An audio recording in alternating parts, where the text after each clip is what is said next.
Hello students, today we will discuss circles.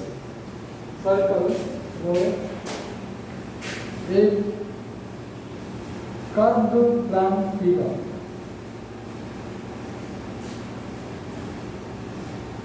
whose all points are equidistant from a fixed point is known as circle. Suppose a point A is there on the curve B, C, D, E, and so on. Many points are there.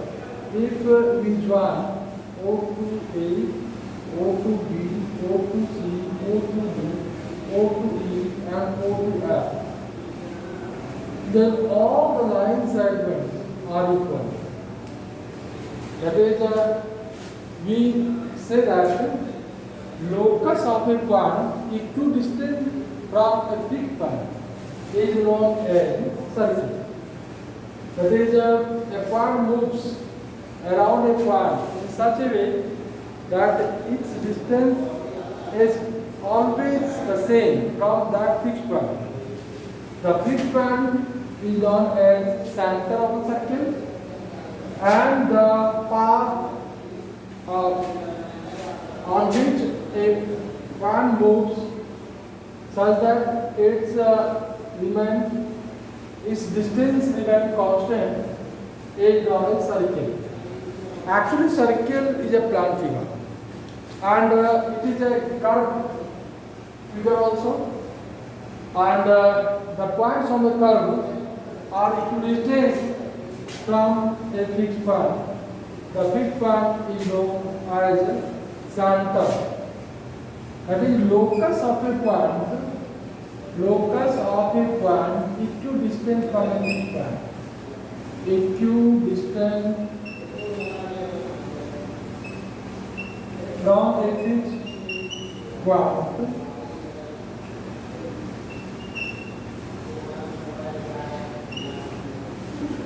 Is a circle. Locus of a point equidistant from a fixed point is a circle. Circle is a plan figure, and the fixed point is known as center. The fixed point is known as center of the circle.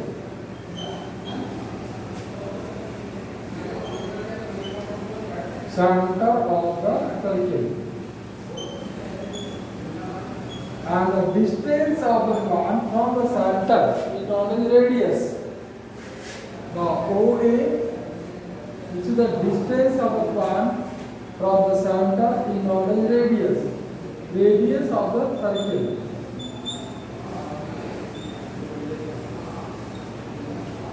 Circle is generally denoted by letter C.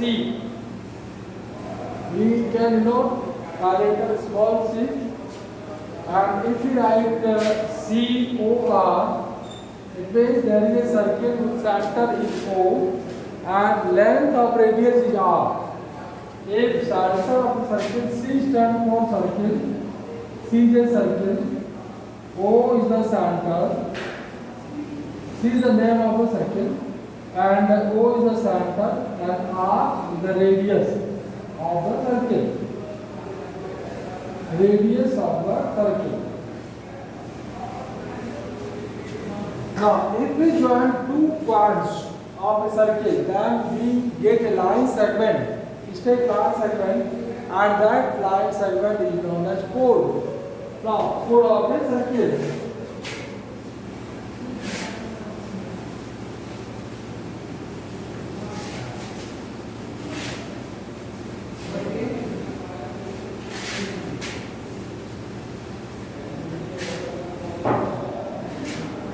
Chord of a circle.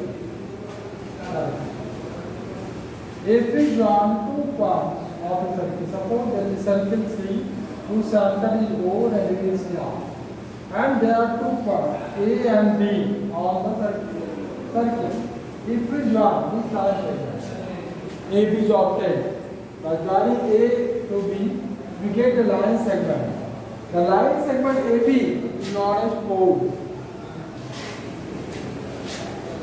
A and B are found on the circle,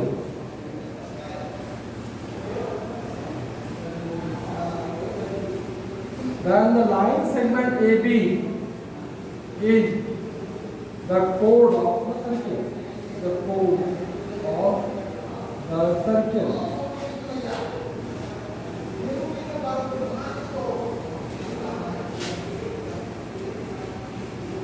And the part of the circle AB if the rotation is anti-clockwise, then the part AB of the circle is known as arc, minor arc of the circle. AB arc is a minor arc of the circle.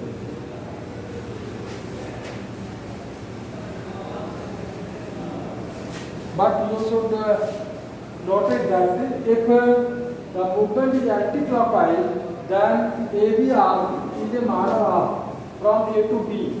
We have to move in this way. We cannot move in this way, A to B, because the movement is anti-clockwise.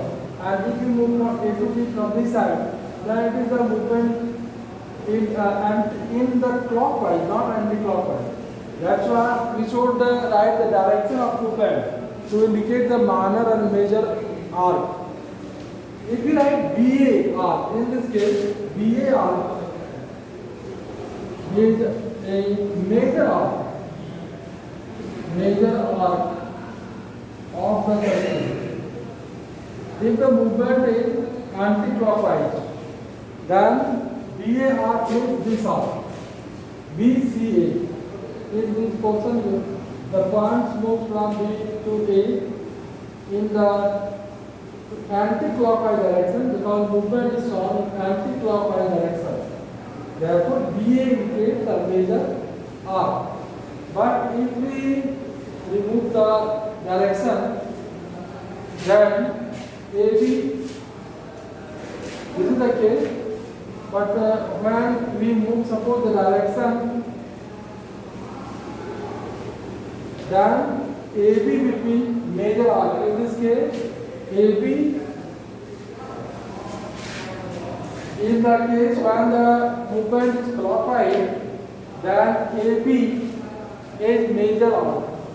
In this case, AB arc is a major arc. Case 2. Case 1 when the movement was anti-clockwise, then AB arc is a minor arc. But when movement in clockwise direction, then in this case AB is a major arc. In this case, AB arc is a minor arc. But in this case, AB A to B, that is the path ACD. This is a major arc of the circle. And BA is minor arc. In this case, BA. In this case, case 2, BA is a minor arc. Therefore, depending on the movement of the point, the arc is considered as minor arc or major arc. In the case 1, when the movement is anti-clockwise direction, then AB arc is a minor arc and BA is a major arc. But in the case 2, this is the case 1, and case 2, when the movement is clockwise direction, in the clockwise direction, that AB arc is the major arc. We have to move A to B not from this direction because movement is clockwise. Here arrow pointing clockwise direction. That's why AB, this arc, is major arc greater than semicircle. The arc whose length is greater than semicircle is known as major arc, and an arc whose length is less than semicircle arc is known as minor arc. That's why in this case AB is a major arc and BA is minor arc.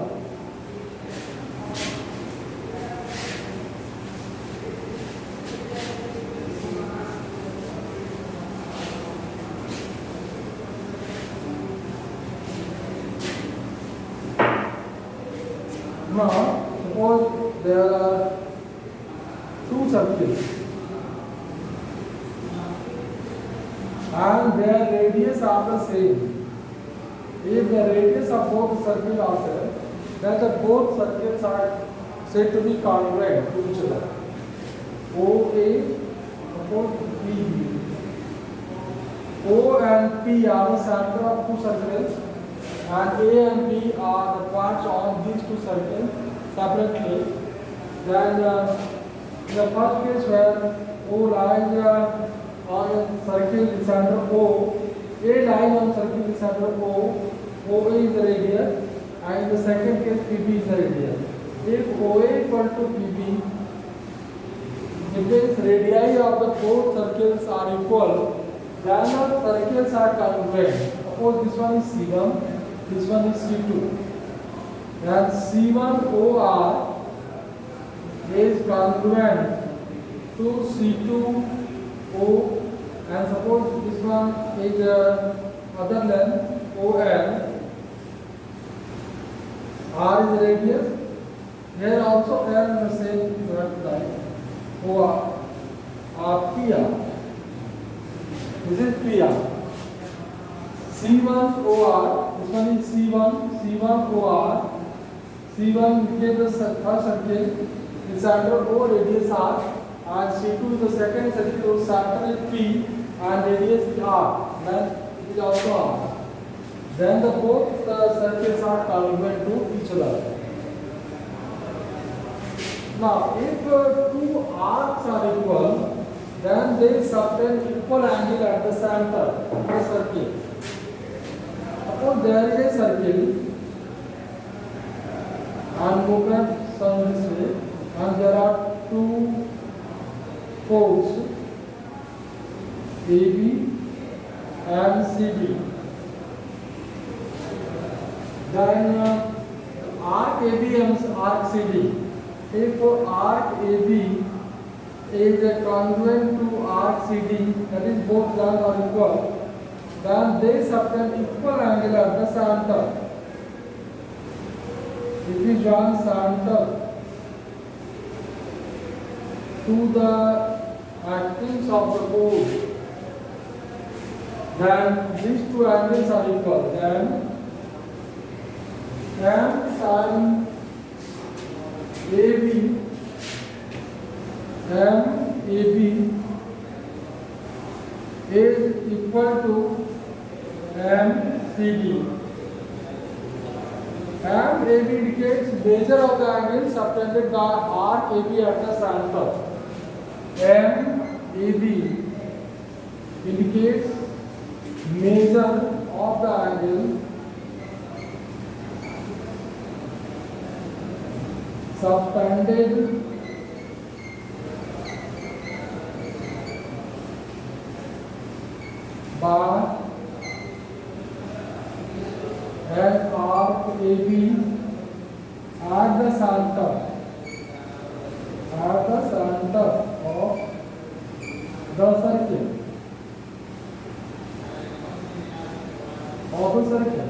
Similarly, MCD is the angle subtended by arc CD at the center of the circle. If these two angles are equal, if these two arcs are equal, then angle made by these two arcs at the center must be equal.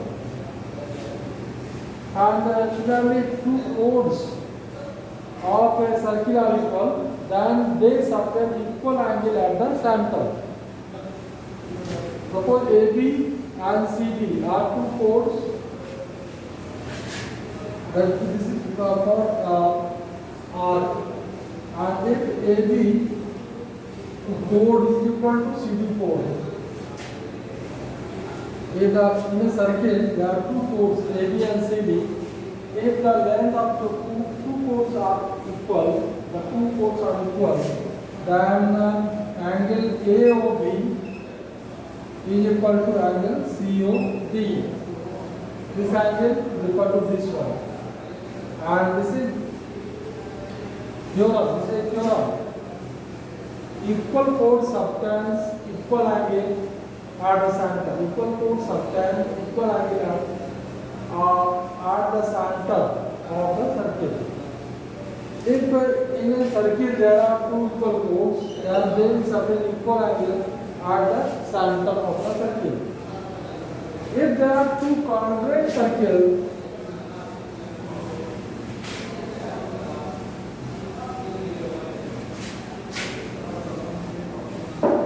if there are two congruent circles, that is the radius of both are equal, and two chords are there in the different circles. In first circle there is a chord AB, and in the second there is chord CD, and center different O and P. Then join this. Then the angle will be equal. If AB equal to CD, that is the chords are equal, then angle AOB is equal to angle CPD.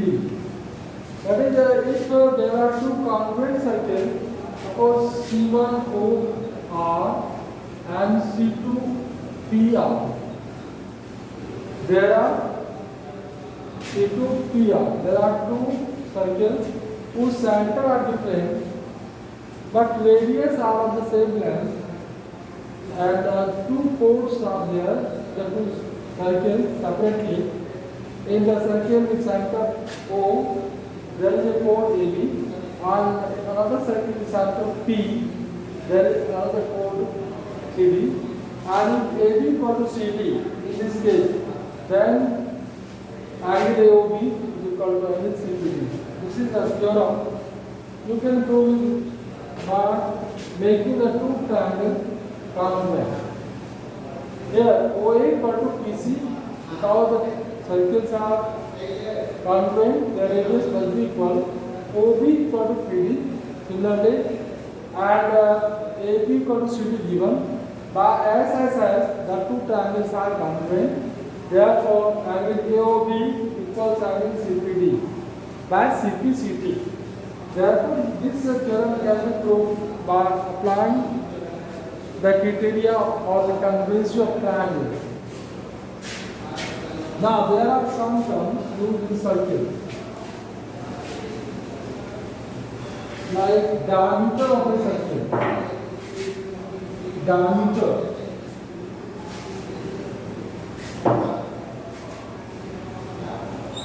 Diameter of a circle. Diameter is the chord which passes through center of a circle. If a chord passes through center of a circle, then the chord is the diameter. The longest chord of a circle which can pass through the center of the circle is called a diameter. AB is a chord, and it passes through center O, passes through center O of the circle, and we say that then AB is the diameter. AB is the diameter of the circle. Diameter is generally denoted by small letter d. Diameter of a circle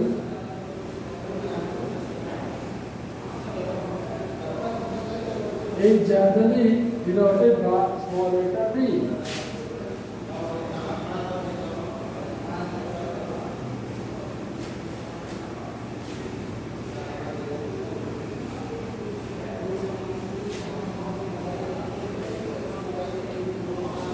Therefore, d equal to 2r. It is 2 times radius of a circle. O is radius, OB is radius. Therefore, if you have AO with a straight line and AB equal to AO plus OB, that is R plus R equal to D. Therefore, D equal to 2R, where R indicates the radius of the circle. R is the radius of the circle.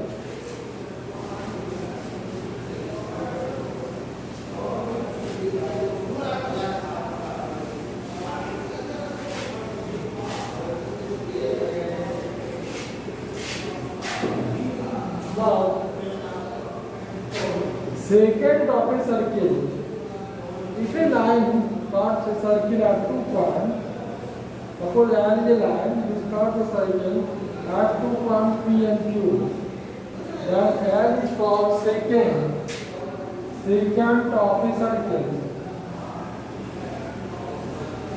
Secant is a line which intersects a circle at 2 points. When L is a line, let L is a line which intersects a circle at points P and Q, 2 points, P and Q, that is at 2 points, 2 points. Then the line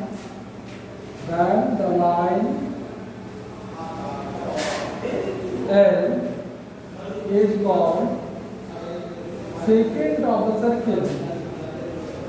Secant of the circle.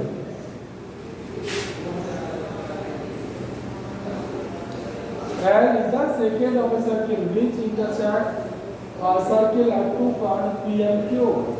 But if a line touches the circle at a point, then the line is known as tangent.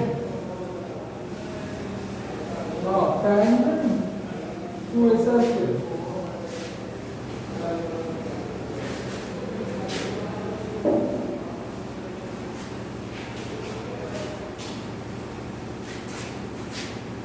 Tangent to a circle. A line which touches a circle at a point is known as tangent. So there is circle and the line L touches the circle at point P. The line L is a tangent. If a line touches the circle at a point, a line touching a circle at a point, touching a circle at a point is called tangent. Is called tangent of the circle.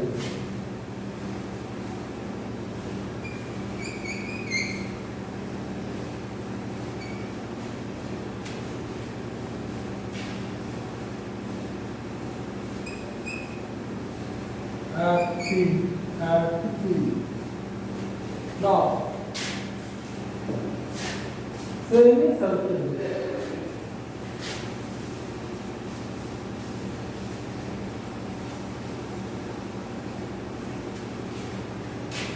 Semicircle is the half length of a circle. That is half the circumference.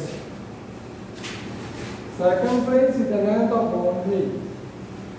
But if you take half portion of it by drawing a diameter, suppose AB, then this portion APB is the movement from A to B.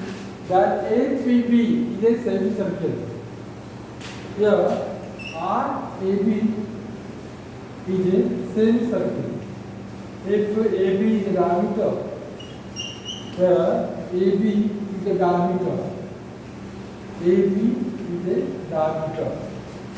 It means diameter divides a circle into 2 parts, and each curved portion is known as semicircle. This portion, length of semicircle, which is an arc. But if a complete semicircle is taken, then it has a plan figure in which a diameter is taken. Therefore, perimeter of a semicircle is pi r plus 2r. But length of a semicircle is the length of APB. Therefore, it is pi r. Because the total length of the circle, that is the outer boundary, is 2 pi r. No, circumference of a circle.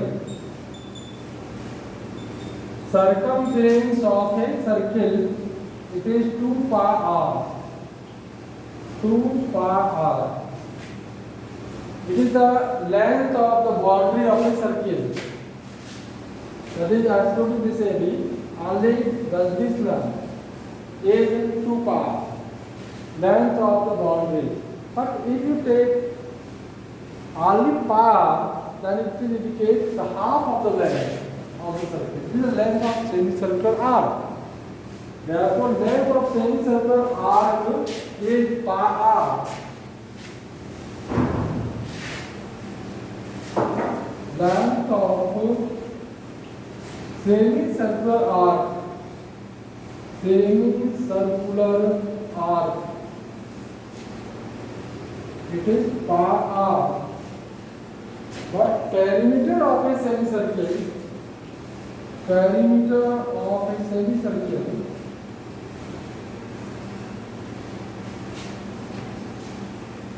is equal to pi r plus 2r. If you take r as common, then we have pi plus 2 into r. Therefore, length and perimeter of semicircle are different. Length is the only curved portion of the semicircular r and is pi. And perimeter diameter is also included because the length of the boundary of the semicircle include the curved portion and this diameter, that is 2r. The next one is the segment of a circle.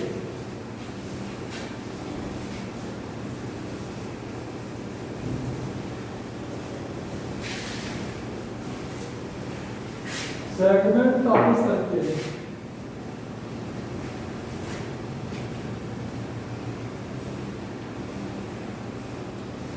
If you take a circle and then we draw a chord inside it, then this portion, shaded portion, and shaded portion, there are two portions.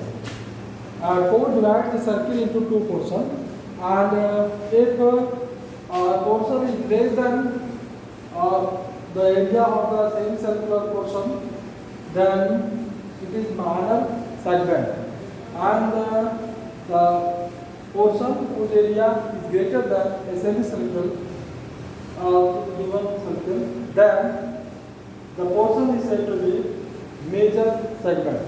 Therefore, shaded portion indicates minor segment.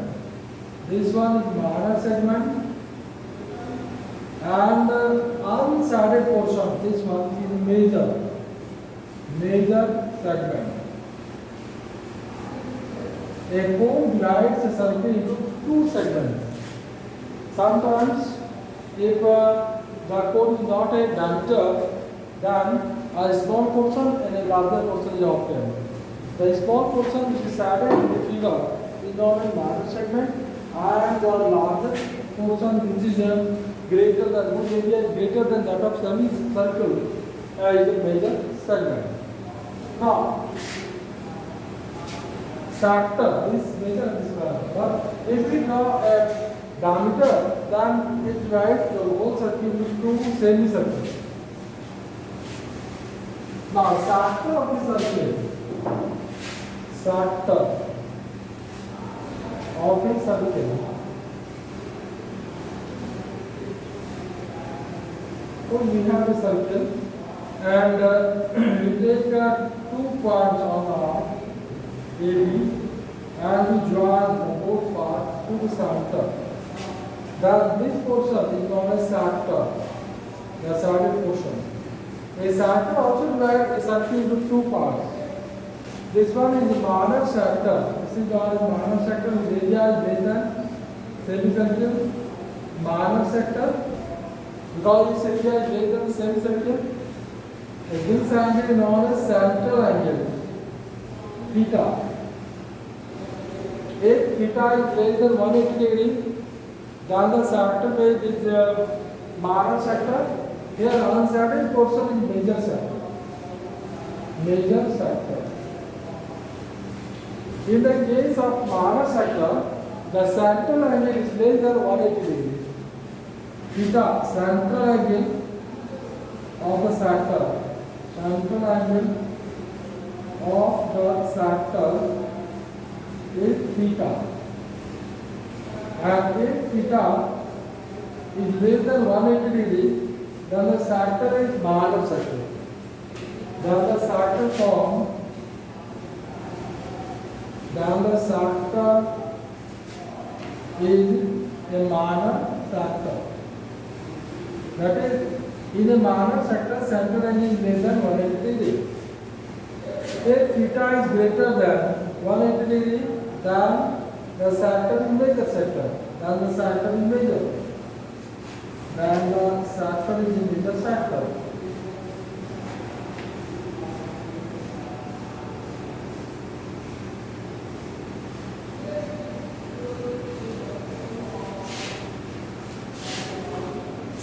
Quadrant of a circle. 1/4 part of a circle is known as quadrant of a circle.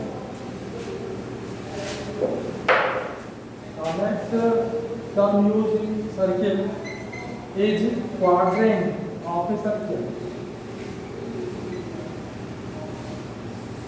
Suppose you take a circle, then you draw a diameter.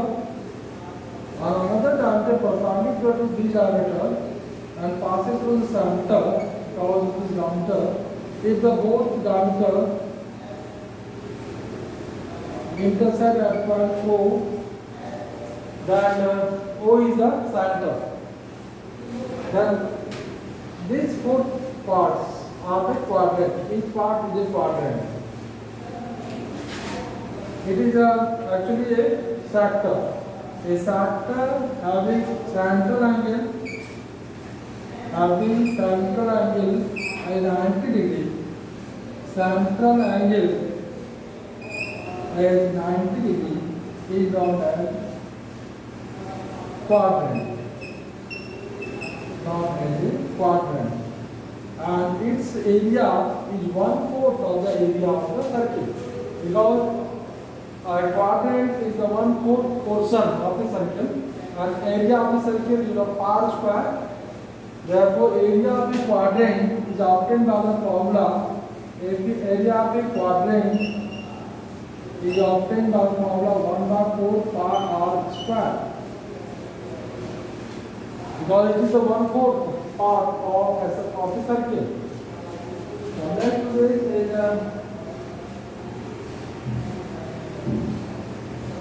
cyclic quadrilateral.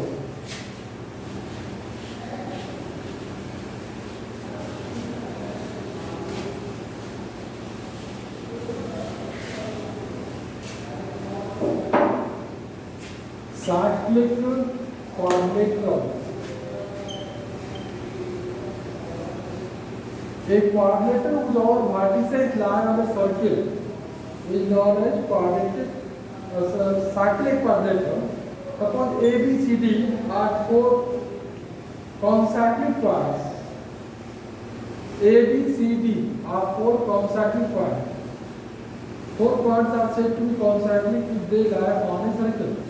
Then you join all the 4 points, taking 2 at a time. In this way, consecutive points A, B, B, C, C, D, and A, D. Column A to D. Then we get quadrilateral, and this quadrilateral is termed as cyclic quadrilateral. A, B, C, D is a cyclic quadrilateral.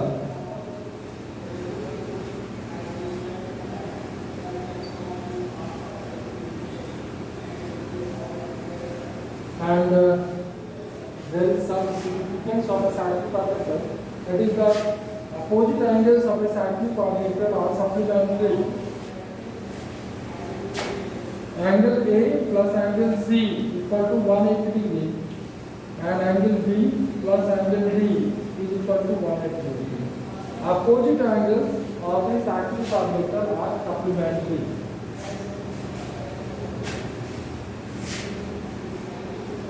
Now there are some theorems which we have to prove, some theorems related to circles.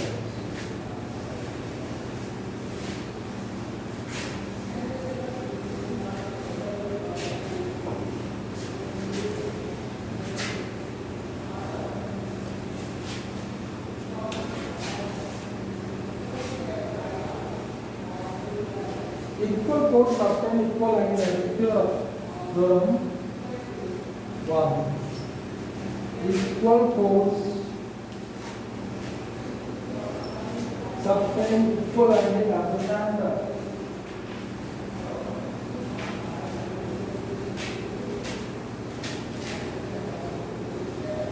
Equal angle at the center.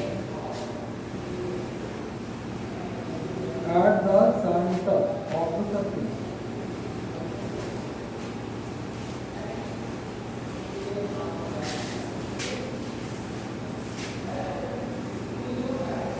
Let us consider a circle C whose center is O and radius is R, and there are two chords AB and CD. AB and CD are two chords. Now join OA, OB, OC and OD.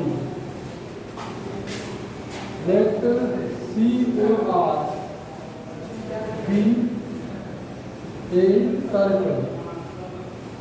AB and CD are two chords in it.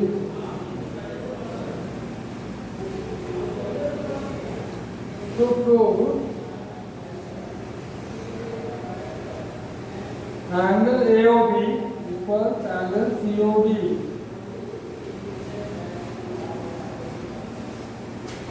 Now, proof. Make the two triangles congruent. A